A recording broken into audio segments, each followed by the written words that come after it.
গতকাল বিয়েবাড়িতে গিয়ে আমার সবচেয়ে সুন্দর মুহূর্তটা আমি আপনাদের সাথে শেয়ার করছি।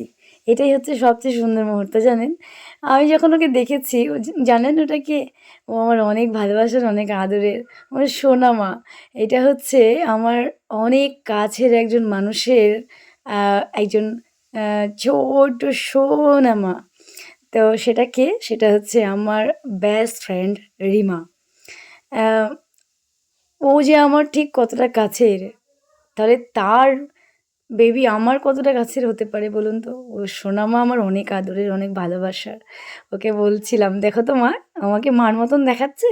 ছোটবেলায় সব্বাই বলতো, ছোটবেলায় নয় বড় হয়ে ও আমাদেরকে বলতো আমি আর রিমা নাকি অনেকটাই একরকম দেখতে। তো সেই ক্ষেত্রে আমি ওকে বোঝাচ্ছিলাম, "মা দেখো তো, আমাকে দেখতে কি মায়ের মতন দেখাচ্ছে?" কারণ সবাই যে বলতো আমাদেরকে আমরা এক রকমের। তা মাসিমণিকে কি তোমার মার মতন দেখতে? তাই সেটাই ওকে বলছিলাম। আমার সোনা মাকে কত যে আদর করছিলাম মনে হচ্ছিল যেন আমি ওকে নিয়েই আসি বাড়িতে। ও এত শান্ত হয়েছিল, একটু বক্সের জন্য মানে প্রবলেম হলো, সাউন্ডের জন্য ওখানে প্রবলেম হচ্ছিল।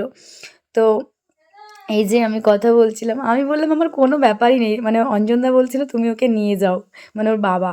তাই আমি বললাম যে আমার তো কোনো অসুবিধাই নেই, আমাকে দিয়ে দাও না। তুমি দিতে পারবে না। এই যে দেখছেন ওর মা-বাবা মানে আমার সবচেয়ে কাছের মানুষ, যার সঙ্গে আমার ছোটোবেলা থেকে বড় হওয়া রিমা। আমার অনেক, অনেক কাছে। শুধু বেস্ট ফ্রেন্ড বললে ভুল হবে। আ সবাই বলতো আমাদের ২ বোনের মতন দেখাই।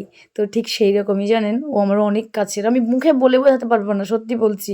ওর জন্য যে আমার কত মানে ঠিক কী আছে মনের মধ্যে সেটা শুধুমাত্র আমার মনই জানে। এগুলো মুখে বলে ব্যাখ্যা করা মানে ব্যাখ্যা দেওয়া যায় না। ও আমার অনেক কাছের, অনেক ভালোবাসার। লাভ ইউ শোনো।